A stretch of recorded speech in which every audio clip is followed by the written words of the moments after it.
So the next speaker I have the absolute delight of welcoming is actually a partner at IDEO. IDEO is an award-winning global design and innovation company doing some remarkable work. And our next speaker is incredibly passionate about helping brands create new connections with their consumers and communities in ways that also bridge the gap, the collide between the physical and the digital world. This next talk, I know, is going to help all of us incorporate a deeper sense of design thinking into our work and into our everyday. So please help me give a huge 15 seconds welcome to Emilie Colker.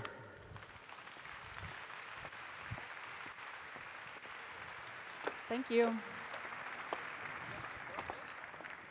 Good morning, everyone. Love to see the fact that this room is still so full, considering there's a race car driver upstairs, and I am no race car driver. I'm here to talk to you about design, slightly different than our former speaker, but how design, I believe, can help us change the world for better, and how all of you, many of you I have met, many of you I haven't, can also consider yourself designers. I'm going to start in a rather uncomfortable territory, setting the bar really high, with a quote from Einstein. Many of you may know this quote. "We cannot solve our problems with the same thinking we used when we created them." Once again, we cannot solve our problems with the same thinking we used when we created them.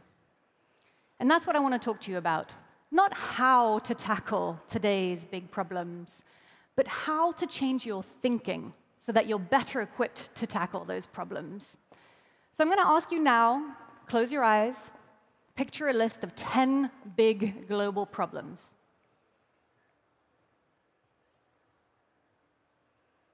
OK, you've got that list. I'm not giving you long because I'm sure there's overlap in many of our lists. Now I'm going to ask you to do the next thing. Continue picturing that list, cross out problems, and replace it with opportunities. So you've now got a list of 10 opportunities.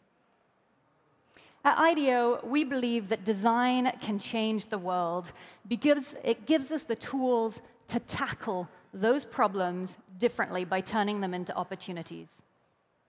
It starts with the thinking.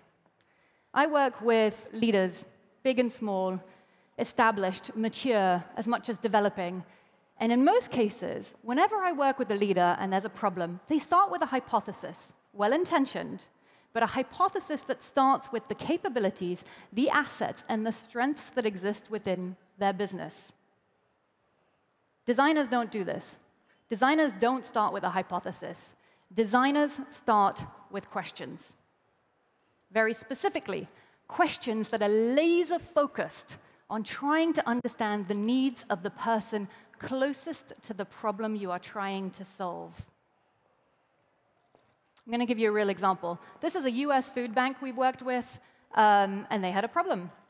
This food bank provides groceries to people in need, but people were having a tough time picking up groceries.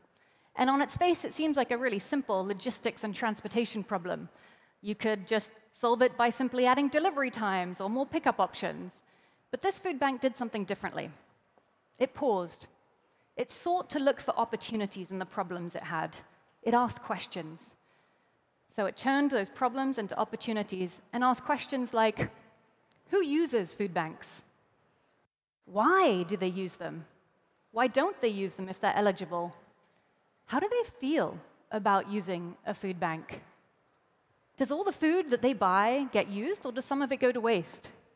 How would they describe their experience to someone who's never used a food bank? And what about on the food bank side? What problems, what pain points were the people there experiencing? And on and on and on.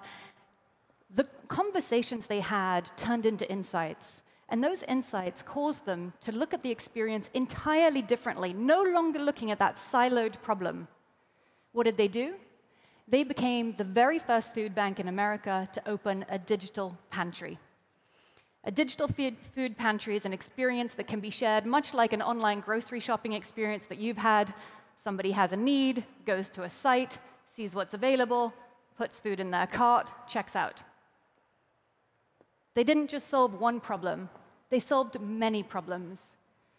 We learned through the process by talking to all of those individuals that people wanted choices. They wanted choices, and those choices, when they got them through the food, increased customer satisfaction, it increased referrals, it increases the reputation of the food bank. And it didn't just address the person picking up the groceries, but also the person cooking the groceries, the person eating the groceries, new users, prospective users, a whole ecosystem. And on top of that, we learned through the process that we were able to reduce food waste. Why? Because when people have choice and they choose the foods that they actually want to eat, less of it goes to waste. And the food bank can then also have better supply and demand signaling with donors and suppliers. So it made it an inclusive solution. It made it a climate-friendly one. Two critical lenses through which we should be looking at all innovation today. Now, some of you may be thinking, a digital food bank. It's just a digital transformation. It's not such a big idea after all. And you'd be right. The truth is that there are a gazillion great ideas in the world right now, and as many bad ones. The difference, though, is that we don't have enough people who can identify great ideas. It's not the fact that we don't have enough ideas, it's people to identify great ideas. And great ideas are ones that can solve a problem and meet an existing or a latent need that somebody actually has. Not that you suspect somebody has, but that someone tells you that they have or indicates to you that they have. So I'll give you a counterexample. This is a company, intentionally cheesy stock photo, because I can't talk about the company. This is a successful private company, and they had an internal brainstorming session, an innovation jam, and came up with a great idea. Got everybody aligned, decided to move forward in implementing it. For those of you who work at big companies have been through this process, that was very truncated. It took a matter of months. But they didn't speak to their constellation of users. They didn't speak to clients, consumers, policymakers, licensees, franchisees. They talked to each other. They talked to each other, and they promoted confirmation bias because they were so focused on implementing this solution. And the saddest part about this is that they actually missed the opportunity to identify a need that they were best suited to solve for, not simply execute on an idea that they thought was a good idea. So we have to first look at the problem from the perspective of the person most impacted by the problem that we're looking to solve. We have to start by asking questions, not from a business-first perspective, looking to confirm a hypothesis, but with genuine curiosity. And we have to look at something as an ecosystem, because problems and people aren't siloed, and solutions aren't either.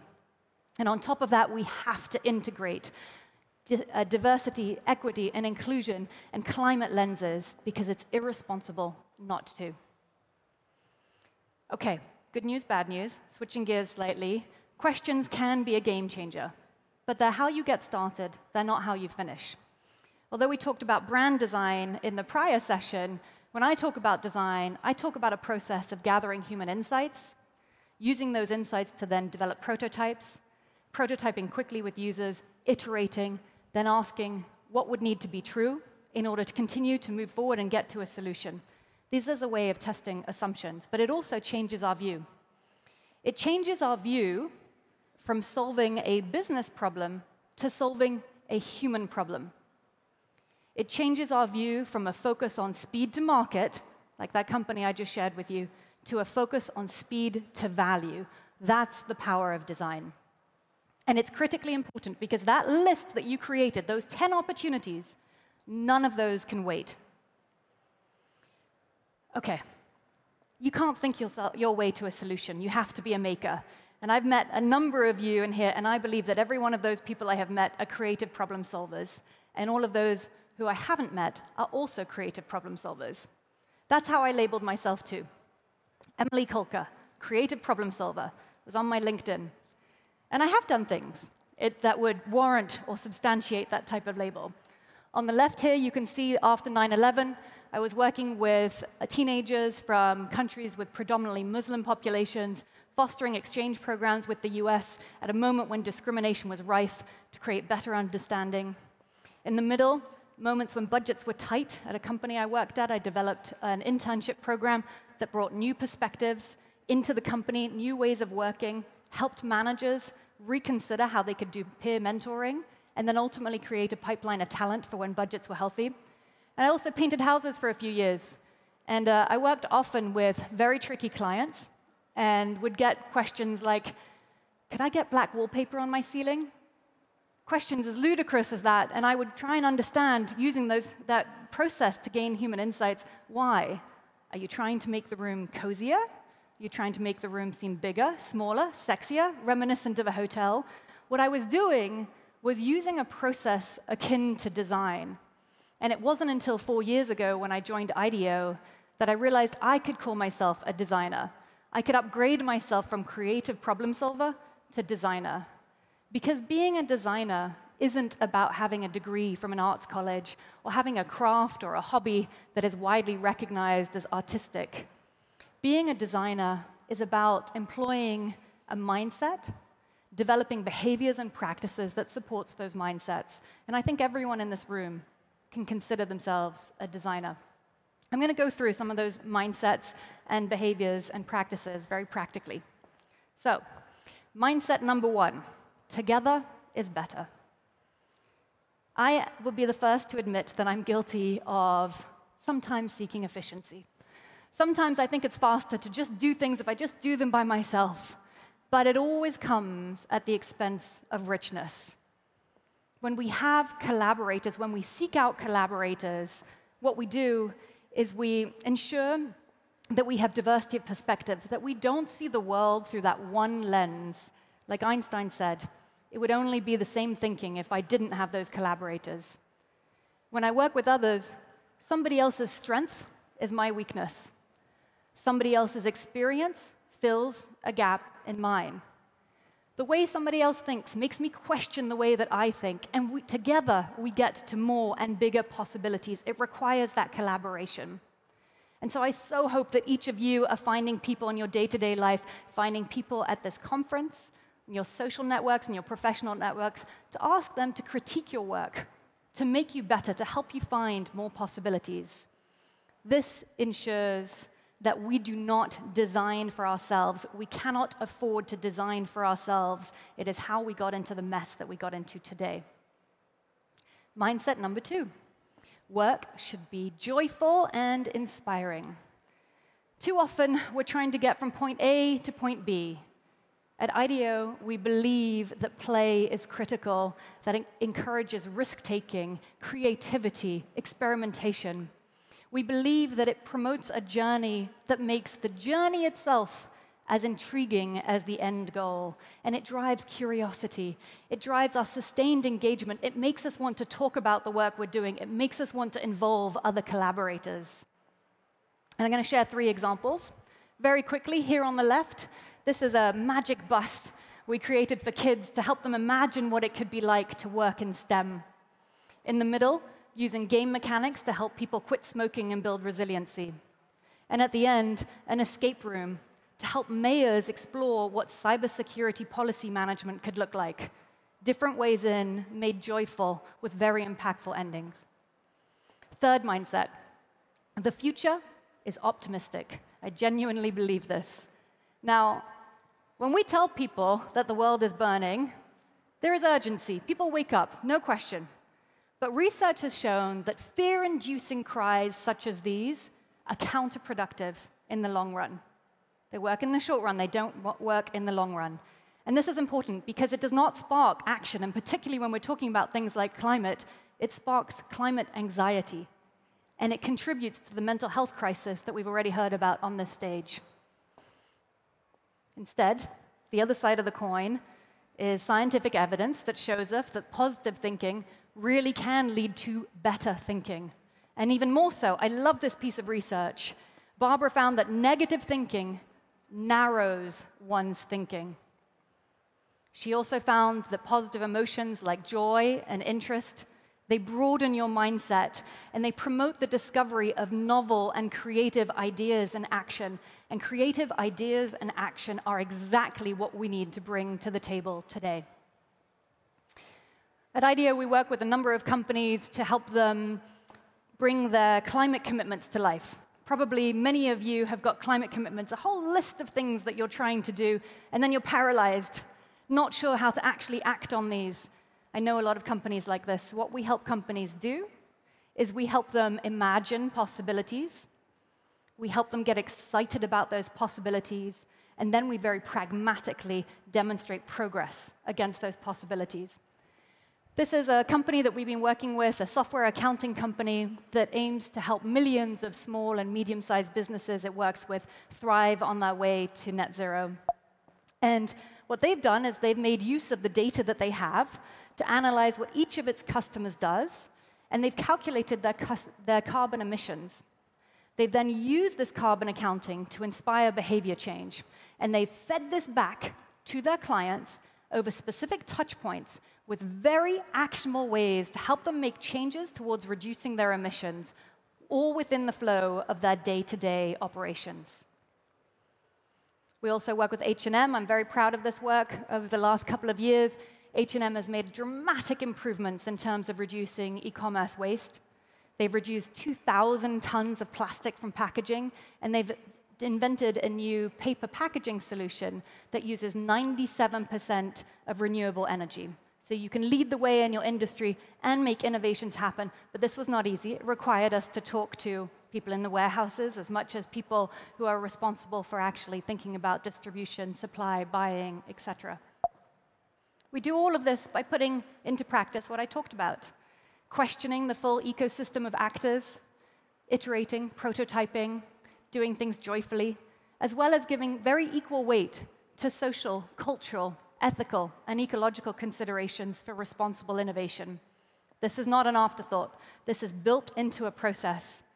And we often talk about an inclusive process, but we don't talk about it in pragmatic terms. Pragmatically, what it means is gathering the right historical, social, ecological, ethnic context. It means working participatory practices into your design process. It means listening to the stakeholders that you have in your ecosystem and letting them drive the direction instead of you driving the direction, instead of you designing for yourself. This, however, is less about a mindset, it's about a practice. So let's jump into our practices. I'm going to share two of them today with you. Reframing the question. That food bank that I talked about, a big thing we had to do was reframe the question from a business one to a human-first one. Since the 1960s, the thing that they had measured was pounds out the door. 1.5 pounds of food equaled 1 meal. Sounds rather out of touch with what stakeholders and customers might actually want. So we spent time with them reframing the question from, are you distributing pounds of food, to our customers getting what they need? Practice number 2, valuing qualitative data as much as quantitative data. It can be so easy to fall into the trap of simply using qual, what people tell you, for storytelling, for marketing, anecdotes, on top of other things, but using the quant, the numbers, to make decisions. That's a mistake. You need that varied data spine. Through the food bank, we learned that they don't get very many condiments. And if you just look at the data, it seems inconsequential in terms of the pounds of food out the door. But if users tell us that they will enjoy the food more, they will purchase the food more, they will use the food more, they will reduce less waste because there are condiments, salts, spices, sauces, then that's what we should be doing. But you see how looking only at the data, only at the quant versus the qual would impact that decision. And of course, talking to all of the various people means that we get that diversity of perspective, makes sure that we understand those interdependencies, and that we create champions, people who can talk about the solutions, people who can promote the joy in the work, people who can then move towards sharing a common goal and a common process to get to that solution. So I'm going to end now back to Einstein. He said that we need to use new thinking to get to a new future. We have to design for those closest to the impact, not for the businesses, the institutions, and the people who got us into this mess to begin with. We have to ask people before we form a hypothesis, so that we're taking a people-first approach. We have to solve problems in the context of an ecosystem so that we understand the knock-on effects. And you can all do this as designers. You have to adopt the practices and the mindsets that help you do it. And I shared 3 mindsets with you and 3 practices with you. And I highly encourage you to spend time thinking about these, because the opportunities on your list, those 10 opportunities, they just cannot wait. Thank you very much.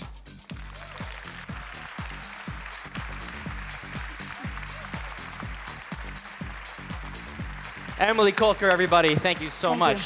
I was taking notes backstage just listening to you. That was spectacular. I have about 17 questions for you, but before I shower you with questions, I'm sure there are other people with questions in this room. So you know the drill. Raise your hand nice and high. We have volunteers bringing mics, and I think we have our first question right back here. Yes, please.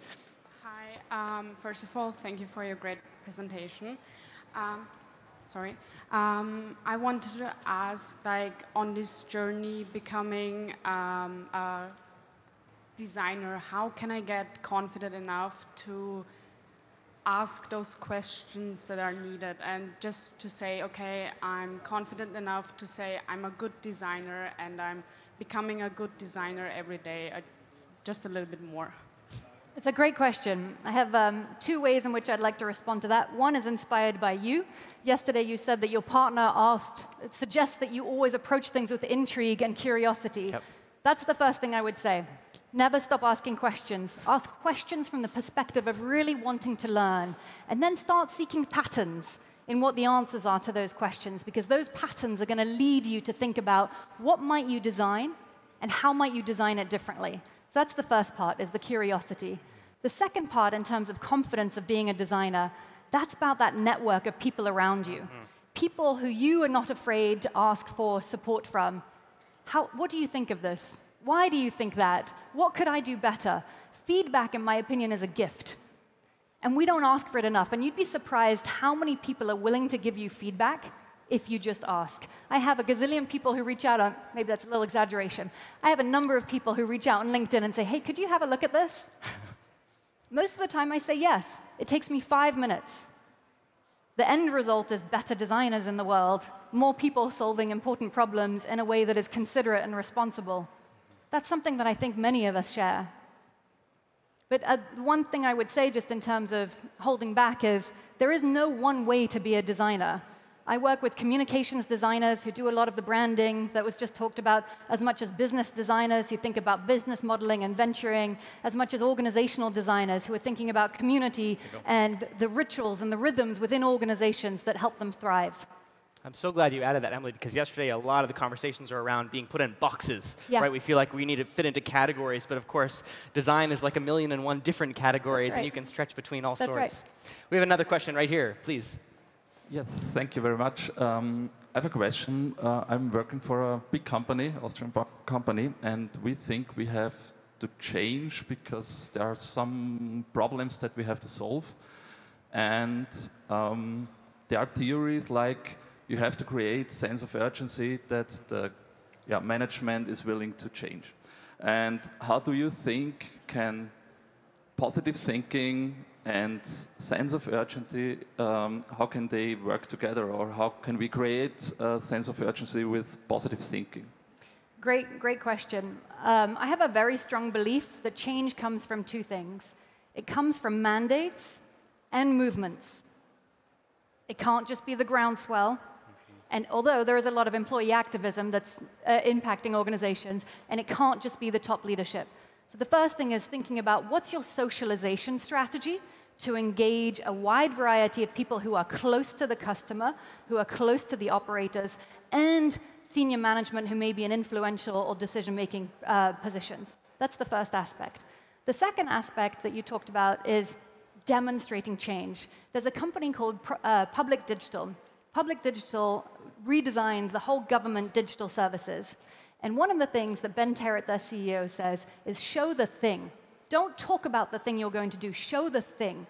And I have 100% belief in that. The more you can demonstrate progress through something very real, so start small, uncomfortably small. Start with an area of friction or an area where there's low-hanging fruit. So you can demonstrate to both sides of the people who are building that movement for you that you can do this and what it might enable. Is that OK? I love that. Other questions we have in the room? Please raise your hand nice and high so we can bring a microphone to you if you have a question. I see one right here. Yes, please. Justin, is it? Yes, it is. Hi, Emily. Hello. My question for you is, at the very beginning, you talked about how it's really important to change your mind when you're looking at the design process. How do you yourself work with other designers and your clients to push them away from the strongly held schemas and beliefs that they hold to really approach the design mindset with the mind of a child, something fresh and new and innovative? I love that. I also have two answers to that. I very strongly believe that my job is to get inspired. It's not an afterthought. The reason I'm here is not just to talk, it's to get inspired. My job is to inspire other people. And I work on the day-to-day with clients. Don't get me wrong, I'm not just standing on a stage. I have to be inspired to inspire others. That's the first thing. And I share that inspiration with clients, all within the organization. Hey, I saw this. Hey, I read this. It made me think of you this way, or have you considered this? So that's number one. Number two is actually within the organization is working with a set of champions. It seems so obvious, but those champions end up just extending your capacity so that you can make that joy, sprinkle it, pepper it, however you want to call it, throughout the organization, but with real things. Not with decks, with real things that you're making, with the voice of the person you're designing for. Vox Pops. I started out in advertising in the 90s. I used to have to go around and just interview people in parking lots. Hear the voices of the people you're designing for. It says a lot more than if I was the person to say it. So stay inspired and inspire others. Do it on a proactive basis. It becomes a practice. Something, it's not just a knowledge base, it's a practice that you have that you can hone. And then use the voice of others to share your voice in many different ways, because there isn't only one way of saying it, and do that around something very specific. I love that. And I love the use of the word practice, because it really empowers everyone in here, regardless of the physical function of your role in your company, to be a role model, to start leading this kind of change and play in your workplace. It's wonderful. Emilie Colker, everybody. Thank you so much. It's a pleasure to be here. Thank you. So good.